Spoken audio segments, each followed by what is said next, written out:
అప్పుడు లూదియాను దైవభక్తి గల ఒక స్త్రీ ఉండెను. ఆమె ఓదారంగు పొడిని అమ్ముతూ తూతైలో పట్టణస్థురాలు. ప్రభువు ఆమె హృదయం తెరిచిన కనుక పౌలు చెప్పిన మాటల యందు లక్ష్యం ఉంచెను. దేవునికి స్తోత్రం. చిన్న ప్రార్థన చేసుకుందాం. ప్రేమ గల తండ్రి, దయగలిగిన యేసయ్యా, కృపా కనికరం కలిగిన గొప్ప దేవా, నీకు వందనాలు. ఈ ఉదయ కాల సమయంలో చదవబడిన వాక్య భాగం నీ దాసుడును మరుగు చేసి నీ పిల్లలందరితో మీరు మాట్లాడండి. మనుషులు ఎందరు మాట్లాడిన వ్యర్థము గాని ప్రభువా, నీ పిల్లలతో మీరే ప్రత్యేకంగా మాట్లాడి నీ రాకడకు సిద్ధపరచమని యేసు నామమున అడుగుచున్నాను తండ్రి, ఆమేన్. క్రీస్తునందు ప్రియులారా, అపోస్తలుల కార్యాలు 16వ అధ్యాయము 14వ వచనంలో నుండి దేవుని యొక్క వాక్యాన్ని మనం చూసినట్లయితే, పౌలయ్య గారు సముద్రం ఒడ్డున సువార్తను ప్రకటిస్తూ ఉండగా ఆ సముద్రం ఒడ్డున ప్రియులారా తూతైగా పట్టణస్థురాలు, ఆమె పేరు లూదియా. ఆమె ఏం చేస్తుందంటే ఆ సముద్రము కాడికి స్నానం చేయడానికి వచ్చిన వాళ్ళందరికీ కూడా ఓదారంగు పొడిని అమ్మేదంట. అయితే ఆమె పౌలు గారు చెప్పిన మాటల యందు లక్ష్యం ఉంచిందంట. దేవునికి స్తోత్రం. ఆమె చేసుకునేది వ్యాపారమే, కానీ ఆమె ఎవరి మీద మనసు ఉంచిందంటే తను చేసే వ్యాపారం మీద ఉంచలేదు, అక్కడ ఉన్న పరిస్థితుల మీద ఉంచలేదు. ఎవరి మీద తను మనసు ఉంచింది, ఎవరి మీద లక్ష్యం ఉంచిందంటే దైవ సేవకుడైన పౌలు గారు ఏ మాటలు చెప్తున్నాడో ఆ మాటల మీద లక్ష్యం ఉంచింది. ఈ రోజు నా దేవుని మాటలు వింటున్న నా ప్రియమైన తండ్రి, సహోదరుడా, తల్లి, నీ లక్ష్యం దేని మీద ఉంది? నీ ఆలోచన దేవుని మీద ఉంది, నీ ఉద్దేశం దేని మీద ఉంది? పరిశుద్ధ గ్రంథమైన బైబిల్ సాధిస్తున్నటువంటి మాట ఏంటంటే, క్రైస్తవుడు లక్ష్యం లేని వాడుగా ఉండకూడదు. మనకంటూ ఒక లక్ష్యం ఉండాలి, మనకంటూ ఒక గురి ఉండాలి. అందుకని అపోస్తలుడైన పౌలు గారు అంటారు, నేను ఎటు పడితే అటు పరిగెట్టడం లేదు, కానీ గురి యొద్దకే నేను పరిగెడుచున్నాను. ఏం చేస్తున్నాడంట? ఎటు పడితే నేను అటు పరిగెడతలేదు, ఎక్కడ పడితే అటు పరిగెడతలేదు, కానీ నేను పరిగెట్టే నా పరుగుకి ఒక గురి ఉంది. నేను ఎప్పటికైనా ప్రభువుని చేరుకుంటాను. నా గురి యొద్దకే నేను ఏం చేస్తున్నానంటే పరిగెడుతున్నాను. ఈ రోజు నేను యవనస్తుడా, చదువుకుంటున్నా, నీకు ఒక లక్ష్యం ఉందా? యవనస్తురాలా, నీకు ఒక లక్ష్యం ఉందా? నేను ఒక జాబ్ చేయాలి, నేను ఒక ఉద్యోగం చేయాలి, నా తల్లిదండ్రులకు ఒక మంచి పేరు తేవాలి, నేను పలానా విషయంలో ఒక ఉన్నతమైన స్థానంలో ఉండాలి, పలానా విషయంలో ఇలా ఉండాలి అనేటువంటి ఒక లక్ష్యాన్ని పెట్టుకుని, ఒక గురి పెట్టుకుని నీ ప్రయాణం ఉండాలి. గురి లేని వాడిగా ఉండకూడదు. గురి ఉండాలి మన జీవితానికి. గురి లేని వారిగా మనము పరిగెట్టకూడదు. దేవుని యొక్క వాక్యం సెలవిస్తుంది. దేవుని యొక్క ఆ సేవకుడు అనేటువంటి పౌలు గారు చెప్తున్న మాటల యందు లక్ష్యం ఉంచింది. ఈనాడు ఎంతో మంది యవనస్తులు పాడైపోతున్న సినిమాల మీద లక్ష్యం ఉంచుతారు, పాడైపోతున్న లోక సంబంధమైన ఆట మీద లక్ష్యం ఉంచుతున్నారు. నీ లక్ష్యము దేవుని యొక్క వాక్యం మీద ఉండాలి. ఆమె దేవుని యొక్క వాక్యం మీద తన లక్ష్యం ఉంచింది కనుకనే బైబిల్ సెలవిస్తున్నటువంటి మాట ఏంటో తెలుసా? దేవుడు ఆమె ఇంటి వారందరికీ రక్షణ ఇచ్చాడు. దేవునికి స్తోత్రం. హల్లెలూయా. ఎప్పుడైతే నువ్వు దేవుని మాటల యందు లక్ష్యం ఉంచుతావో, దేవుని వాక్యం యందు లక్ష్యం ఉంచుతావో, దేవుడు ఈ రోజు నాతోనే మాట్లాడాడని ఎప్పుడైతే వాక్యాన్ని విని నిన్ను నువ్వు సరి చేసుకుని ప్రభువుకు అప్పగించుకుంటావో, అప్పుడు నీ కుటుంబానికి రక్షణ వస్తుంది. అప్పుడు నీ జీవితంలో ఒక ఆశీర్వాదాన్ని చూస్తావు. చాలా మంది మందిరానికి వెళ్ళినప్పుడు దైవ సేవకుడు వాక్యం చెప్తున్నప్పుడు ఎదురున్న వాళ్ళు అనుకుంటారు ఈ రోజంతా వెనకాల వాళ్ళ కోసం చెప్పారు, వెనకాల వాళ్ళు అనుకుంటారు ఈ రోజంతా ముందు వాళ్ళకి చెప్పాలనుకునే వాళ్ళు ఉన్నారు. కొందరు మందిరంలో చక్కగా వింటారు, బయటికి వెళ్ళిన తర్వాత ఆ మాటలను వదిలేస్తారు. ఈ రోజు నా దేవుని యొక్క వాక్యం సెలవిస్తుంది, నీ మాటలు దేవుని యొక్క సన్నిధిలో ఉన్న నీవు నీ గురి దేవుని మీద ఉంచాలి, దేవుని యొక్క వాక్యం మీద ఉంచాలి. చూద్దాం, చూడండి దేవుని యొక్క వాక్యంలో అపోస్తలుల కార్యాలు 3వ అధ్యాయము 5వ వచనము. అపోస్తలుల కార్యాలు దేవుని యొక్క వాక్యములో మనం చూస్తే పేతురు, యోహాను, యాకోబులు పిల్లలు యోహానుని ఏం చేస్తున్నారంటే వారు దేవాలయానికి వెళ్తున్నారంట. దేవాలయానికి వెళ్తున్నప్పుడు అక్కడ పుట్టిన మొదలుకొని కుంటివాడు ఉన్నాడు. ఆ కుంటివాడు ఎప్పుడు ఎలా పుట్టాడంటే పుట్టిన మొదలుకొని కాళ్ళు లేని వాడిగానే పుట్టాడు. కుంటివాడు, పోలియో వచ్చింది. ఆ దేవాలయానికి వెళ్ళే వాళ్ళని వచ్చే వాళ్ళని అడుక్కుంటూ బతుకుతూ ఉన్నాడు. కానీ ఒక రోజున దేవుని సేవకులు ఇద్దరు వెళ్ళారు. యోహాను పేతురు గారు దేవాలయానికి వెళ్తూ ఉన్నారు. ఇతడు అనుకుంటున్నాడు అందరిలాగా వీళ్ళకు కూడా ఏదన్నా వేస్తారేమన్నట్టు వారి వైపు చూస్తూ ఉన్నప్పుడు పేతురు అన్నాడు, నువ్వు మా తట్టు చూడు అన్నాడు. పేతురు గారు మా తట్టు చూడు అనగానే ఈ కుంట అబ్బాయికి ఏమనిపించిందంటే, ఈ పోలియోతో బాధపడుతున్న వ్యక్తికి ఏమనిపించిందంటే, మా తట్టు చూడండి నీతో పెద్ద ఆయనలో ఉన్నాడు, వెండేస్తాడేమో బంగారం వేస్తాడేమో, ఈ రోజు నా పంట పండిపోయినట్టుందని ఏం చేస్తున్నాడంటే వాళ్ళ వైపు తేలి చూస్తున్నాడన్న. ఎప్పుడైతే దైవ సేవకుడు మా తట్టు చూడమన్నాడో ఇతడు ఆశతో చూస్తూ ఉన్నాడు. ఆయన ఏం చేస్తాడు, ఏం చేస్తాడంటావా, బంగారం ఇస్తాడంటావా, ఏమి ఇస్తాడో అని ఏం చేస్తున్నాడంటే ఆసక్తితో వాళ్ళ వైపు చూస్తున్నప్పుడు పేతురు అంటున్నాడు, వెండి బంగారాలు మా దగ్గర లేవు కానీ మాకు కలిగి ఉన్నది నీకు ఇచ్చుచున్నామని ఒక మాట చెప్పాడు. నజరేయుడైన యేసు నామములో లెమ్మను గాని వెంటనే అతని కాళ్ళు చీలమంటలు మొదలుకొని బలం పొందుకు ఏం చేశాడో తెలుసా, లేచి నిలబడ్డాడండి. దేవునికి స్తోత్రం. దేవుని సేవకుని మాట విని వాక్యానికి నువ్వు కట్టబడితే నీ జీవితంలో పుట్టిందో మొదలుకొని నీకు ఏ బలహీనత ఉందో, ఏ దరిద్రం ఉందో, ఏ సమస్య ఉందో ఆ సమస్య ఆ రోజునే నీకు విడుదల కలిగింది. చూడండి, పుట్టిన మొదలుకొని పోలియోతో కుంటివాడిగా బాధపడుతున్నాడు. కానీ దేవుని సేవకుడు చెప్పిన మాట మా యందు లక్ష్యం ఉంచమనగానే వాళ్ళ వైపు చూస్తూ ఆయన ఉండిపోయినప్పుడు ఏమేస్తారని చూసినప్పుడు వెండి బంగారాలు వేయలేదు. ఎందుకో తెలుసా, వెండి వేస్తే 4 రోజులు తినొచ్చు, బంగారం వేస్తే 10 రోజులు తినొచ్చేమో. అంతేగాని కుంటున్నాడు కదా ఇతనికి బంగారం వేశారని 2 గొలుసులు చేసి వాడు మెల్లగేయరు. ఎందుకంటే మనం మోసుకెళ్ళ వాళ్ళు ఇద్దరు ఉన్నారు. ఒకవేళ బంగారం గొలుసు వేసి కూర్చున్నాడు అనుకో, రేపు నాలుగు వాడు వెళ్ళినప్పుడు వీడి బంగారం వేసి కూర్చున్నాడు, వీడికి ఎందుకు పెట్టేదని చెప్పి వేసే రూపాయి కూడా వేయదు. కనుక వెండి వేస్తే 4 రోజులు తినొచ్చు, బంగారం వస్తారు పేతురు గారు వేస్తే 10 రోజులు వస్తాదేమో. కానీ దేవుడు ఏం చేశాడో తెలుసా, దేవుని మాటల యందు లక్ష్యం ఉంచితే తన జీవితంలో ఇంకా ఎవరి దగ్గర చేయి చాచి అడుక్కునే స్థితి లేకుండా ఆ కుంటి కాళ్ళని ఏం చేశాడో తెలుసా, దేవుడు స్వస్థపరిచాడు. దేవునికి స్తోత్రం. ఏమిటి దేవుని యొక్క వాక్యం సెలవిస్తున్న మాట ఏంటంటే, ఎప్పుడైతే దేవుని మాటల మీద లక్ష్యం ఉంచాడో దేవుడు అంటున్న మాట ఏంటో తెలుసా, ఇక నువ్వు ఎవరి దగ్గర అడుక్కోవసరం లేదు, ఎవరి దగ్గర చేయి చాచవసరం లేదు, ఎవరి దగ్గరికి వెళ్ళి తలదించుకోవసరం లేదు. నీ కాళ్ళ మీద నీవే బ్రతికి అవసరమైతే నీవే నలుగురికి పని చెప్పేలాగా చేస్తానని ఆ కుంటి వాడిని దేవుడు ఏం చేశాడో తెలుసా, బాగు చేశాడు. దేవునికి స్తోత్రం. హల్లెలూయా. ఈ రోజున నువ్వు వాళ్ళ మీద ఆధారపడుతున్నాను, వీళ్ళ మీద ఆధారపడుతున్నాను, ఇంకొకరు సాయం చేయవలసి వస్తుంది, అయ్యో నా పరిస్థితి ఎలా ఉందనుకోవద్దు. ఈ రోజున దేవుడు నీతోనే మాట్లాడుతున్న మాట ఏంటో తెలుసా, నువ్వు దేవుని మాటల యందు లక్ష్యం ఉంచు, నువ్వు దేవుని మాటల మీద నువ్వు ఆధారపడు, దేవుని వాక్యం మీద, దైవ సేవకుని మాట మీద నువ్వు లక్ష్యం ఉంచు. మనుషులు చెప్పే మాటల మీద కాదు, లోకం చెప్పే మాటల మీద కాదు. చాలా మంది చెప్తారు, ఎందుకు నేను ఉన్నాను కదా నేను చూసుకుంటానంటాడు, అవసరం తీరిన తర్వాత మళ్ళా కనబడ్డా. చాలా మంది అంటారు, ఇదిగో నేను ఉన్నాను కదా నేను చూసుకుంటాను కదా, నీకు ఏం కావాలంటే అన్ని నీకు చూస్తానంటాడు. అంతది ఆ అమ్మాయి కూడా పిల్లల అవసరం తీరిన తర్వాత ఆమె కూడా కనబడకపోవచ్చు. ఈ రోజున బైబిల్ సెలవిస్తుంది, మనుషుల మాటల మీద కాదు నువ్వు లక్ష్యం ఉంచవలసింది ఎవరి మీద తెలుసా, దేవుని వాక్యం మీద లక్ష్యం ఉంచి. ఎందుకో తెలుసా, ఆకాశం గతించుకోవచ్చు, భూమి గతించుకోవచ్చు, కానీ నా మాటల్లో సున్నైనను పుల్లైనను తప్పిపోదంట. ఏమనుకోదు, సున్నైనను పుల్లైనను తప్పిపోదు.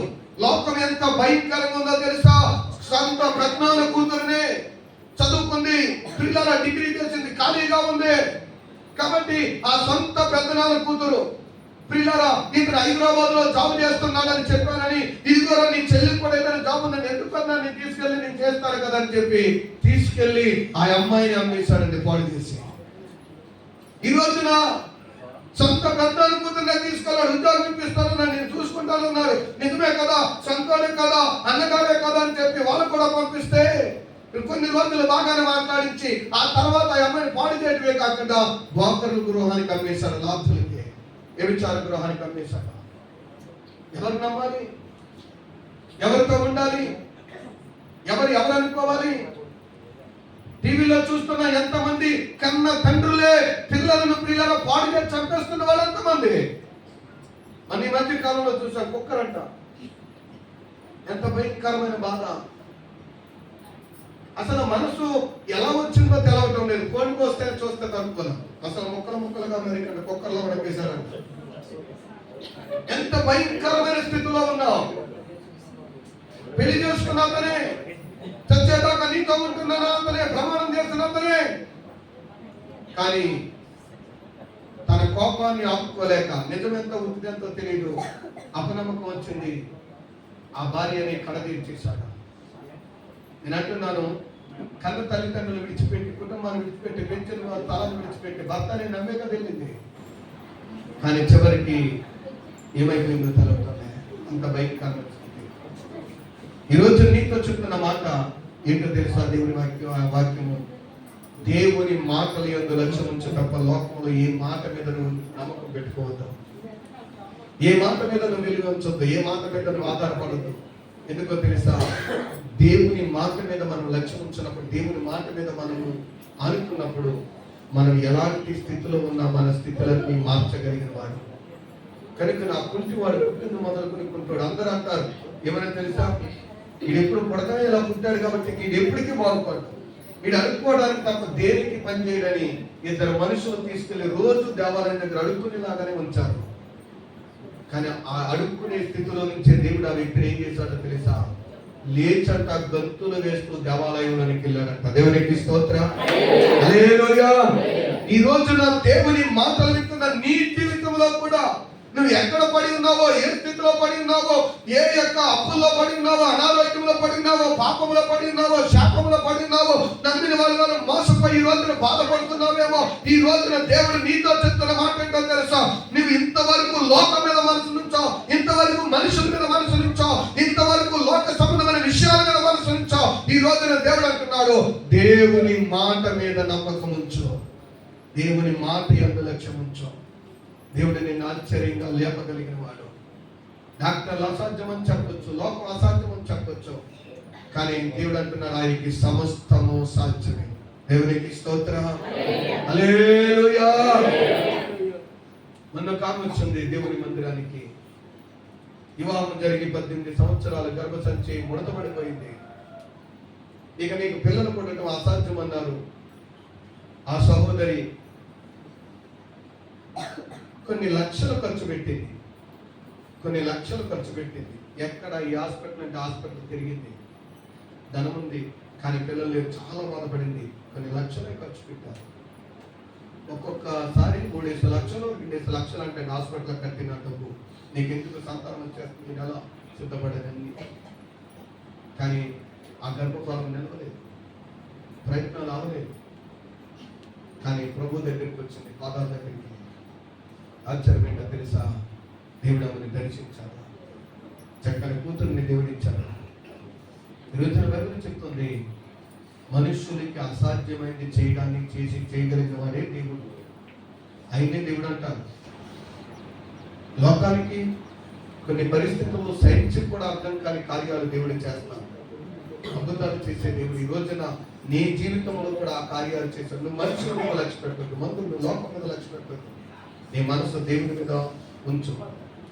అప్పుడు దేవుడు నువ్వు ఏ స్థితిలో నుంచి అయినా దేవుని మీద బయటికి తీసుకురాగలిగిన వాడు. పరిశుద్ధ గ్రంథమైన బైబిల్ గ్రంథంలో మరొక మాట చదువుకుని ముగించుకుందాం. లోకాసు వార్త 5వ అధ్యాయం 5వ వచనం. లోకాసు వార్త 5వ అధ్యాయం 5వ వచనం. పేతురు అంటున్నాడు, ప్రభువా రాత్రంతయు మేము శ్రమపడితిమి, కానీ మాకు ఏమీ దొరకలేదు, అయినను నీ మాట చొప్పున వలలు వేయమని ఆయనతో చెప్పారు. దేవునికి స్తోత్రం. హల్లెలూయా.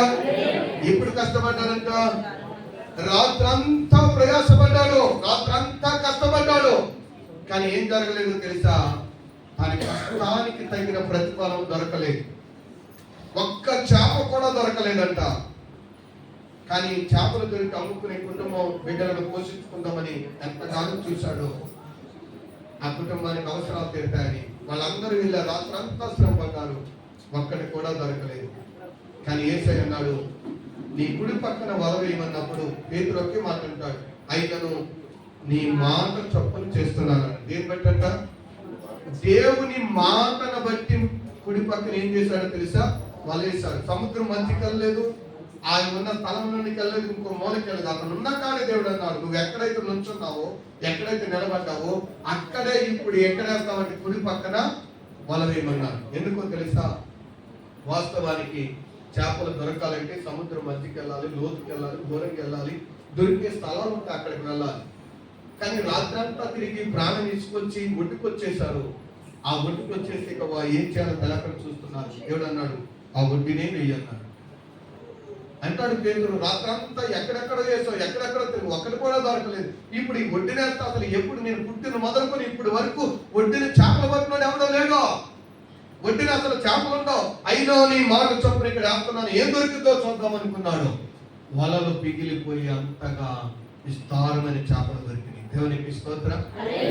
ఎందుకో తెలుసా? ఆయన సృష్టికర్త, ఆయన శూన్యములో సమస్తమును కలగజేసిన వాడు, ఆయన ఆశ్చర్య కార్యాలు చేసేవాడు. ఆయన సెలవీయుగా తుఫాను వస్తుంది, ఆయన సెలవీయుగా తుఫాను ఆగుతుంది. ఆయన సెలవిచ్చిందంటే తెలుసా? పేతురు కుడి పక్కన ఇక్కడ వల వేస్తాడు, చేపలారా మీరు ఇక్కడికి రండి అని ఆయన ముందే చెప్పాడు. ఈయన వల వేయించాడు, ఆ చేపలన్నీ కూడా అక్కడికి వచ్చాయి. ఎందుకో తెలుసా? అంతకు ముందు పేతురు అక్కడే కష్టపడ్డాడు, ఇప్పుడు పేతురు పక్కన ఎవరున్నారు తెలుసా? ప్రభువు ఉన్నాడు. ఈ రోజున ఎప్పుడైతే నువ్వు దేవుని మాట మీద లక్ష్యం ఉంచుతావో, దేవుని మాట మీద నువ్వు పిల్లగా విలువుంచుతావో, నిన్ను ఒంటరిగా ఎప్పుడు విడిచిపెట్టడో. అబ్రహాముకు ఆదికాండం 12వ అధ్యాయంలో నువ్వు వెళ్ళు, నీ విడిచిపెట్టిన దేశాన్ని విడిచిపెట్టు, తల్లిదండ్రులను విడిచిపెట్టు, నేను చూపించు దేశానికి వెళ్ళు, నిన్ను అక్కడ గొప్ప జనంగా చేస్తానన్నాడు. అబ్రహాం అంటాడు, అయ్యా ఆ దేశం వల్ల నాకేమైనా ఇబ్బంది అవుతామో అనుకుని కూడా పిల్లరా బాధపడ్డాడు. అందుకని అంటాడు, నిన్ను ఆశీర్వదించు వాడిని ఆశీర్వదిస్తాను, నిన్ను దూషిస్తే నేను శపిస్తాను. నీ జోలికి వస్తే నేను ఊరుకున్నానా? తాట వేస్తాను. నిన్ను ఎవరైతే ఆశీర్వదిస్తానో నేను వాళ్ళని ఆశీర్వదిస్తాను. నిన్ను దూషించే వాడిని నేను ఏం చేస్తానో తెలుసా? శపిస్తానని దేవుడు చెప్పాడు. అంటే దేవుని మాటను బట్టి తన ఊరిని, తన బంధువులను, తన స్నేహితులను విడిచిపెట్టి వెళ్తుంటే ఎవరుంటారో నీకు తోడు, ఎవరు వస్తారో నీ వెనకాల, నువ్వు ఏదో దేవుడు అన్నావు నమ్మావు వెళ్ళిపోతావు ఏంట్రా అని అంటే అబ్రహాం అన్నాడు, దేవుడే నాకు తోడుంటానన్నాడు. ఆ దేవుడే అబ్రహామును దీవించాడు. ఈ రోజున మనుషుల మాటలు కాదు, దేవుని మాట యందు నువ్వు లక్ష్యం ఉంచు, దేవుని మాట మీద నువ్వు ఆనుకో. నువ్వు ఎక్కడికి వెళ్ళినా ఆయన నీకు తోడుగా ఉంటాడు. ఎక్కడికి ఏ స్థలంలోకి వెళ్ళినా గాఢంధకారపు లోయలో సంచరించను ఈ అపాయానికి నువ్వు భయపడకుండా ఆయన నిన్ను కాపాడేటువంటి ఒక్క మాట పట్టుకుంటే చాలని మన జీవితంలో. ఎప్పుడైనా ఆరాధనకు వచ్చిన వాక్యం మెడికించాను, ఏదో హెచ్చాను కాదు. ఈ రోజున వాక్యంతో దేవుడు నాతో ఏం మాట్లాడాడు, ఆ వాక్యాన్ని నువ్వు పట్టుకోగలిగితే, ఆ వాక్యం ఆదరణకు నువ్వు సరిచూసుకోగలిగితే, ఆ వాక్యమే నా కొరకు దైవ సేవకుడు మాట్లాడాడు. ఈ రోజు నా ఇబ్బందుల గురించి దాని వరకు ప్రార్థన చేస్తే ఈ రోజు నాలో ఉన్న లోపాలు తెలియజేశాడు, ఆ లోపాన్ని విడిచిపెడతానని వాక్యాన్ని పట్టుకుంటే ఆ వాక్యం నిన్ను అనేకమైన విషయాల్లో ఆశీర్వాదకరంగా దేవుడు నడిపిస్తాడు. దేవుడి కొద్ది మాటలు మనం ఇక్కడ నిలిపించున్నాం. ఆమేన్. సాక్ష్యాలు చెప్పువారు